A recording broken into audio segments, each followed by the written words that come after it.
그럼 이번에 좀 반도체 이야기로 네, 들어가 반도체. 볼게요. 일단 뭐 우리 빅사이클이라고 네. 우리 말들이 많았잖아요. 네. 그래서 당연히 삼성전자를 비롯한 이 반도체 업체들의 그 주가 상승에 대해서 참 기대를 많이 하고 있었는데 네. 지지부진하단 말이에요. 네. 이 도대체 이유가 왜일까요? 그러니까 물론 근데 요새 하이닉스는 되게 좋아요. 하이닉스는 이제 요새 뭐 그 계속해서 디램 가격이 막 튀다 보니까 한번 사상 최고가 넘어섰잖아요. 그 안 좋은 장에서도. 그래서 디램 쪽만 놓고 봤을 때는 지금 분위기는 너무 좋은 건 사실입니다. 그래서 반도체에 대해서 긍정적인 시각 유지하시면 좋을 것 같은데, 근데 왜 삼성전자 그러면 안 가느냐? 삼성전자는 일단은 사업부가 너무 많잖아요. 아, 예, 메모리가 물론 많은 비중을 차지하지만 삼성전자 가전 있죠. 그 다음에 스마트폰 있죠. 근데 스마트폰도 생각보다 실적이 조금 약간 슬로우한 것 같아요.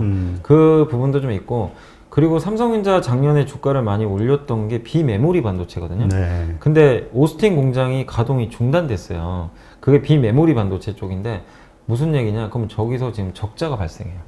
그래서 1분기 실적이 생각보다 좀 안 좋대요. 아. 하이닉스는 이런 리스크가 전혀 없어요. D램 가격이 오르면 그냥 그대로 이익이 꽂혀요. 근데 삼성전자는 꽂히긴 하는데 문제는 저기 오스틴에서 까먹고 있는 거죠. 약간은. 예. 그래서 그 부분이 약간 좀 리스크 요인으로 좀 작용하고 있다. 이렇게 좀 보시면 좀 좋을 것 같고, 그리고 요새 삼성전자 좀 부진한 이유가 물론 통신 장비 매출은 나쁘진 않은데, 그러니까 뭐 아주 많은 건 아닌데 이게 주가의 결정적인 요인은 아닌데, 삼성전자가 지금 미국에서 뭔가 그 5G 통신 장비 수주를 따낼 줄 알았는데 기대가 좀 있었어요. 근데 발주가 지금 안 나와요. 미국에서 통신회사들이 작년 9월인가 그때 미국의 버라이즌이 7조인가 8조짜리 삼성에 대규모 수주를 한번 딱 줬어요. 그리고 아무 소식이 없어요. 그러니까 이걸 기대하는 분들이 많은데 왜 안 나오지? 예, 이러다 보니까 거기에 따른 실망 매물. 그래서 이런 것들이 약간 겹쳐서 D램 외적인 부분들이 조금 주가에 이게 반영이 되면서 주가가 좀 부진한 거지, D램만 놓고 보면 삼성전자도 못 갈 이유가 전혀 없습니다. 그리고 D램 가격이 최근에 굉장히 가파르게 오르고 있고 더 올라갈 수 있는 배경이 이 마이크론하고 삼성전자하고요, 그 다음에 하이닉스가 설비 투자를 잘 안 해요. 이 3사가 그냥 속도 조절만 계속 눈치만 보고 있어요.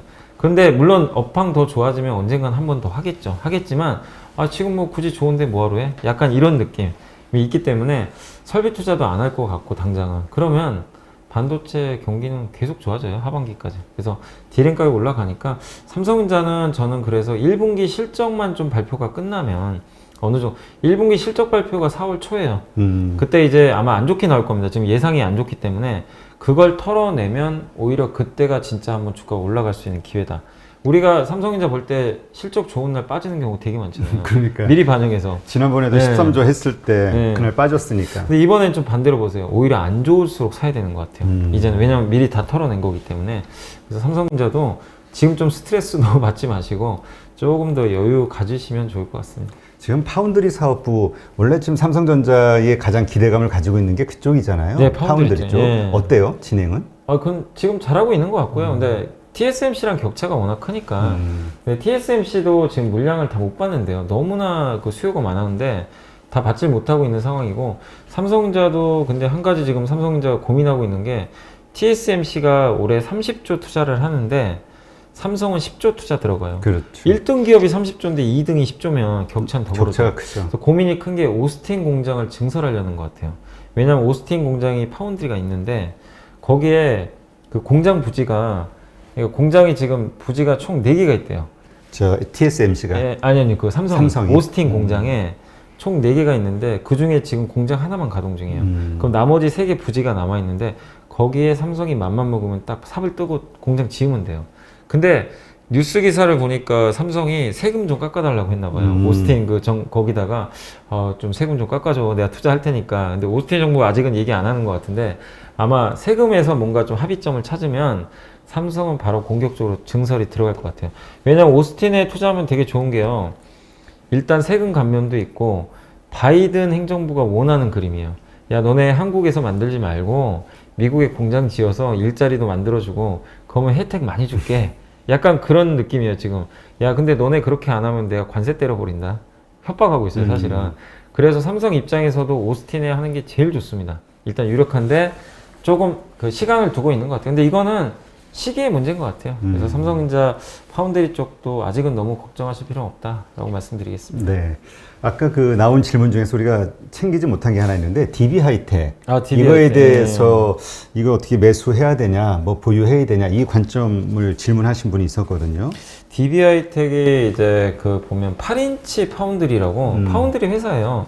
근데 보통 12인치 있죠. 12인치 파운드리가 삼성전자 TSMC가 많이 하고 고부가 제품을 많이 만들어요. 거기서 뭐 삼성전자 같은 경우는 뭐 이런 스마트폰에 들어가는 비메모리나 이런 것들 많이 만드는데 8인치는 약간 좀 저부가 가치 제품. 근데 이게 엄청나게 호황이에요. 왜냐면은 작년에 그 공장들이 셧다운 됐는데 네. 8인치 회사들은 되게 오래됐어요. 장비도 오래되고 설비도 잘 안 해놨어요. 근데 수요는 꾸준하거든요. 근데 이 업체들이 문을 닫은 거예요. 근데 공급은 부족한데 수요는 엄청 많아요. 그러다 보니까 이게 지금 DB하이텍도 이 가격을 최근에 인상을 해버렸더라고요. 예. 수요가 많으니까 당연히 인상해야죠. 근데 많은 분들이 DB하이텍에 원하는 게 딱 하나 있어요. 뭐냐면 증설 좀 해라. 증설을 안 해요. 그러니까 왜냐면 주주분들도 되게 원해요. 왜냐면 이렇게 업황이 좋은데 지금 없어서 못 만들어요. 증설을 하면 지금보다 이익이 막대하게 나올 텐데 증설을 자꾸 안 하더라고요. 왜 그러냐면 이제 이건 DB하이텍 경영진이 결정한 문제인데 저번에도 제가 기사를 찾아보니까 증설 안 한다는 투로 얘기가 나왔어요. 그 후로 주가 빠져버리더라고요. 근데 증설을 뭐 신중하게 할 수밖에 없는 게 지금 업황이 너무 좋은데 했어요. 몇 년 후에 만약에 다운 사이클 걸리면 이거 아까 그 롯데케미칼하고 비슷한 거예요. 야, 너네가 책임질 거야. 약간 그런 느낌 있죠. 다운 사이클 걸리면 적자가 어마어마하거든요. 그 반도체는 적자 나오면 몇 조 단위더라고요. 네, 몇 조 단위로 했고 DB하이텍이 몇 년 동안 적자 봤어요. 그래서 예전에 그러다 몇 년 전부터 흑자 전환해가지고 지금 이 상태로 주가도 많이 올랐는데 그런 이제 좀 고민도 있겠지만 근데 저는 어쨌든 몇 년 후에 사실 그거 어떻게 될지 누구도 모르지만 지금 이렇게 없어서 못 팔 정도인데 이게 당장 저는 해소될 가능성이 없다고 보거든요. 수요가 많아서. 그래서 DB하이텍이 증설을 하는 게 저는 맞다고 봐요. 그래야 주가에도 분명한 큰 모멘텀이고 주주들도 환영할 수 있기 때문에 저는 좀 대승적으로 그 경영진이 좀 결정을 해야 되는 거 아닌가 이렇게 생각하고 있습니다. 근데 지금 이러한 마인드라면 이게 한계인 거잖아요. 더 이상 성장이라든가 성장 비전을 가질 수가 없는 거고. 예, 가격은 올릴 수 있는 거죠. 근데 어쨌든 올리는 것도 한계가 있고 지금 내가 10개 팔 걸 지금 5개만 파는 거예요. 근데 거기서 이제 단가를 올려가지고 10개 파는 거랑 똑같은 효과를 낼 수 있지만 여기서 한 번만 더 증설해주면 위가 열리는 거잖아요. 근데 그거를 DB하이텍 스스로가 좀 약간 막고 있어서 저는 그 부분이 좀 해소돼야 주가가 좀 의미 있게 반등할 수 있다고 생각합니다. 네. 그러면 이번엔 SK하이닉스. SK하이닉스가 일단 주가 흐름은 좋기는 한데 항상 드는 질문이 삼성전자와 경쟁해서 이길 수 있을까? 뭐냐면 왜 신제품 개발하고 발표하는 거 보면 항상 삼성전자가 주도적으로 앞서가고 있잖아요. 네네네. 과연 넥스트 계속 이 SK하이닉스의 경쟁력이 유지가 될까? 이런 그 고민을 하는 분들이 많이 있더라고요. 그러니까 그러니까 하이닉스가 사실은 이제 가장 많은 분들이 우려하는 게 메모리만 하잖아요, 거의. 그렇죠. 그래서 비메모리도 일부 해요. 파운드리 하는데 너무 규모가 작고 삼성하고 비교도 안 될 정도니까. 그리고 낸드는 적자예요. 삼성은 흑자 보거든요. 낸드 경쟁력도 켜요, 적자가. 그러다 보니까 하이닉스의 이제 투자 시선이 D램 좋을 때만 투자하자. 저건 장기 투자하면 안 돼. 사이클 꺾이면 엄청나게 또 적자 볼 거고. 실제로 실적 보면요, 삼성은 D램 경기가 안 좋아도 이익을 어느 정도 유지를 해줘요. 하이닉스는 이게 진폭이 정말 심해요. 벌 때 왕창 버는데 까질 때 확 까지고. 근데 저는 그치만 이제 하이닉스도 너무 걱정하지 말자. 하이닉스 뒤에 누가 있습니까? 최태원 회장 있어요. SK가 M&A 기자. 왜 이 말씀을 드리냐면 작년에 기억하시죠? 인텔의 낸드 공장을 인수해 버렸어요. 금액이 어마어마하더라고요. 10조 원 주고 인수를 했어요. 무슨 얘기냐? 낸드 플래시 쪽에서 인텔도 경쟁력이 엄청난 기업이에요. 특히 기업형 있죠. 기업들에 납품하는 이 서버용 같은 거, 그쪽에 경쟁력이 되게 뛰어난 기업입니다. 그거를 10조 원 주고 인수를 해버렸어요. 그러면은 그 하이닉스가 부족한 일부를 채워요. 이제 나중에 1부터 10까지 그냥 처음부터 시작하려면 돈도 많이 들고 실패할 수도 있는데 인텔 인수하면 돈은 들지만 바로 내가 100에서 그냥 시작할 수가 있는 거죠. 0에서 시작하는 게 아니라. 그렇죠. 그래서 인텔의 M&A도 너무 좋고, 그리고 하이닉스의 좀 한계 중에 하나가 야, 요새 지금 반도체 하면 무조건 EUV인데 아시죠? 그 극자외선 공정 위에서 이제 아주 가느다란 이제 파장이 딱 나와서 빛을 쐬서 이제 회로에 그림을 그리는 건데, 이게 극자외선이라는 거는 굉장히 가는 붓입니다. 그래서 그림을 많이 그릴 수가 있어요. 그래서 공정 효율도 올라가는데, 삼성하고 TSMC는 너무나 앞선 기업들이고 EUV 공정을 해서 이미 앞서가는데, 그 네덜란드의 ASML이라는 회사가 장비를 만들잖아요. 안 줘요. 삼성하고 TSMC만 준 거예요. 그리고 원래 중국에는 주려고 했나 봐요. 중국 회사들한테 이제 납품을 하기로 했는데 미국에서 야, 안 돼. 이게 차단해 버렸잖아요. 그래서 네덜란드 ASML이, 아니 SK가 제가 영업을 잘한 건지 모르겠는데 그걸 가로챈 것 같더라고요. 약간 기사를 보니까 야, 중국 거 그래? 우리가 가져가자. 이번에 그래서 한 20대 계약했어요. 아, 그래요? 예, 2025년까지. 한 5조 원인가 들여가지고 저는 너무 잘한 것 같아요. 왜냐면 EUV 공정으로 가야 삼성과 한번 해볼 수가 있어요. 그치. 그리고 이게 열렸어요, 이미 시장은. 그래서 이번에 ASML이라는 회사의 수주를 받은 거는 정말 이거는 주가 오르고 내리고를 떠나서 향후 몇 년간의 경쟁력을 강화시킬 수 있는 정말 엄청난 재료거든요. 그래서 하이닉스 예전에는 너무 삼성에 좀 뒤처지고 이런 이미지가 강했고 너무 사이클만 탔다면, 이제는 그런 이미지를 탈출하는 그런 기업이 되고 있어서 진짜 중장기 투자 해보시고, 그리고 D램 사이클이 지금 올해 끝나는 사이클이 아니거든요. 적어도 내년까지는 갈 것 같아요. 그래서 그거 하나만으로도 충분히 메리트는 있는 것 같습니다. 네. 전에는 LG하고 삼성이 그냥 그렇게 라이벌 관계로 감정 싸움까지 할 정도였는데 이제 SK까지 이제 삼성하고 이제 붙게 되겠네요. 네, 맞습니다. 지금 뭐 그 많은 분들이 이제 일단 이 조종장이잖아요. 네네. 이 조종장에서 어떠한 투자 마인드를 가지고 가는 게 필요할지 되게 많이 생각하는 것 같아요. 그리고 또 이 다음 주도주가 어떤 것이 될지 이런 것도 많이 고민하고 있고. 근데 주도주라는 건 사실 쉽게 바뀌진 않습니다. 그래요? 주도주가 바뀌면 강세장이 끝나버려요.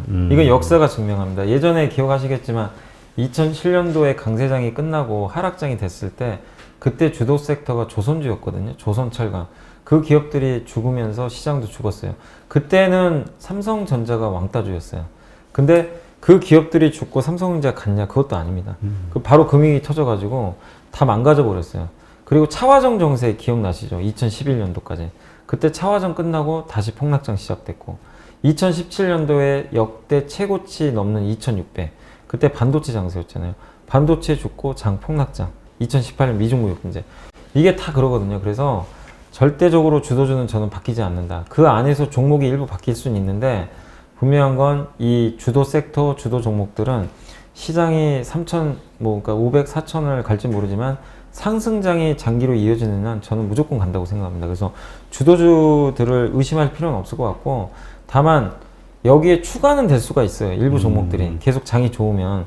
그래서 그 대표적인 것들이 뭐 일단 지금 뭐 주도주의 물론 시한부 인생이긴 하지만 어쨌든 여기에 추가되는 게 일단은 올해는 백화점 아니면 화장품, 이쪽도 좀 코로나 탈출을 하니까 이런 기업들이 좋을 것 같고, 그리고 저번에도 말씀드렸지만 성장하는 기업 중에서 올해 되게 좀 신선한 게 우주항공.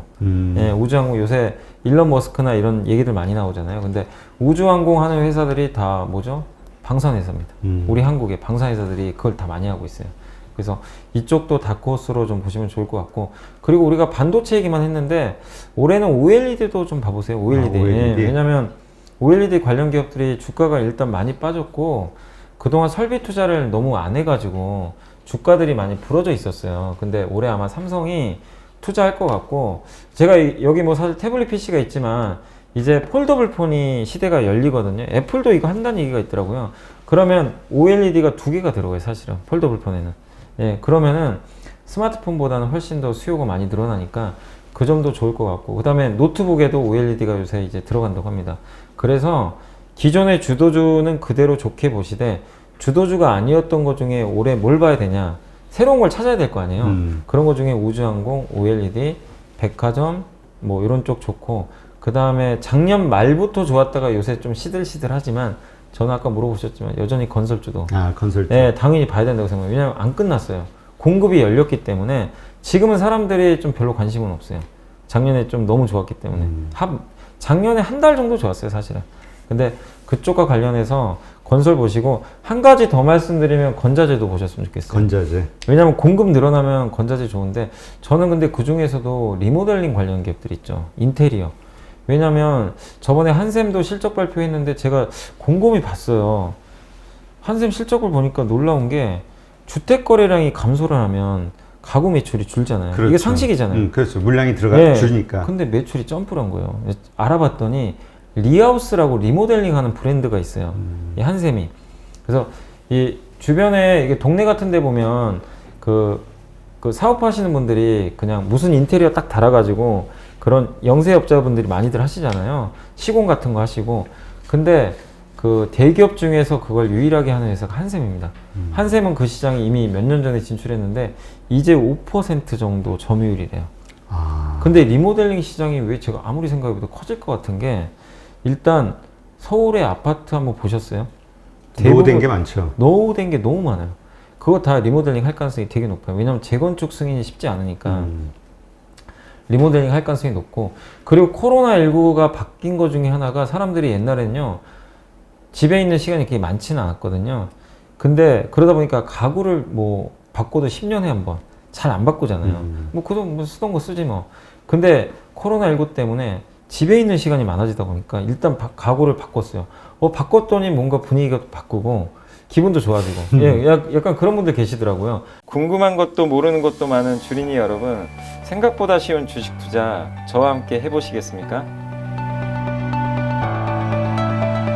이베스트 마이넷에서 프라임 서비스를 신청하시면 온라인 방송으로 저희 연불리와 함께 하실 수 있습니다.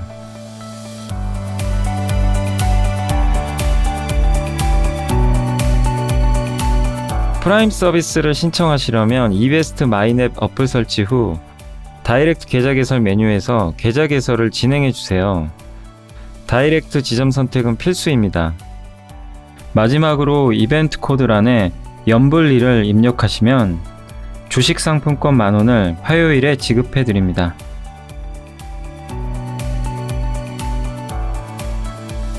궁금하신 사항은 02-3779-8880으로 연락 주세요.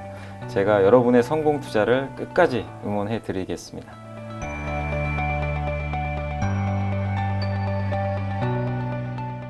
저도 그래서 사실 작년 말에 가구를 바꿔버렸어요. 왜냐면은 저도 쇼파가 되게 오래됐거든요. 10년. 가죽 소파 썼는데. 오래 쓰셨네. 예, 근데 그냥 그 생각을 안 했어요. 뭐 쇼파지. 그치. 이제 집에도 많이 없다 보니까. 근데 어느 날 집에서 딱 보는데 너무 막 짜증이 나는 거예요. 저 쇼파를 보는데 왜 이렇게 바꾸고 싶지? 안 바꿔도 되는데 그런 거 있잖아요. 그래서 집에 갑자기 오래 있게 되니까. 예. 그래서 안 되겠다. 바꾸자. 저 같은 분들이 되게 많으시더라고요. 근데 이게 의외로 바꾸면요, 바꾸는 주기가 단축이 돼요. 한번 예. 시작하면. 이걸 알게 됐기 때문에. 그리고 결정적인 게 오늘의 집이라는 그 앱 아세요? 예. 예, 그거 요새 많이들 쓰더라고요. 그 앱이 발전하면서 그걸 통해서 집 꾸미는 게 되게 또 유행이래요. 요새. 남의 거 이렇게 잘 꾸미는 거 보면 맞아요. 하고 싶어지더라고요. 네. 그래서 저는 이쪽 건자재 회사들 중에 가구 회사들, 이게 왜냐면 구조적으로 성장할 것 같아서 잠깐 반짝이 아니라, 그래서 제가 틀릴 수도 있지만 저는 자꾸 좀 그 그림이 그려져서 좀 괜찮게 생각하고 그 있습니다. 가구 회사 중에서는 뭐 특별히 좀 이렇게 떠오르는 데가 있어요. 그래도 한샘 같아요. 한샘. 왜냐면 한샘이 1등이고 토탈 인테리어잖아요. 네, 근데 현대리바트도 있는데 현대리바트는 리모델링은 거의 안 하고 그 한샘은 리모델링에 이미 진출을 했어요. 그래서 여러분이 만약에 아파트에 사시는데 만약에 그 리모델링 하고 싶다 그러면 리하우스에 전화하면 해주더라고요. 그러니까 그런 식으로 이제 대형 업체가 이제 들어간 건데, 이 시장이 커지고 있어서 저는 한샘 좀 괜찮게 좀 성장하지 않을까 이렇게 좀 보고 있습니다. 네. 네. 하여튼 뭐 새로운 네. 이제 3월 이후로 뭔가 우리가 새롭게 투자를 해볼 만한 네. 섹터와 종목들, 네. 이런 지금 이야기하신 것들을 한번 살펴보는 것도 좋겠네요. 네네. 네.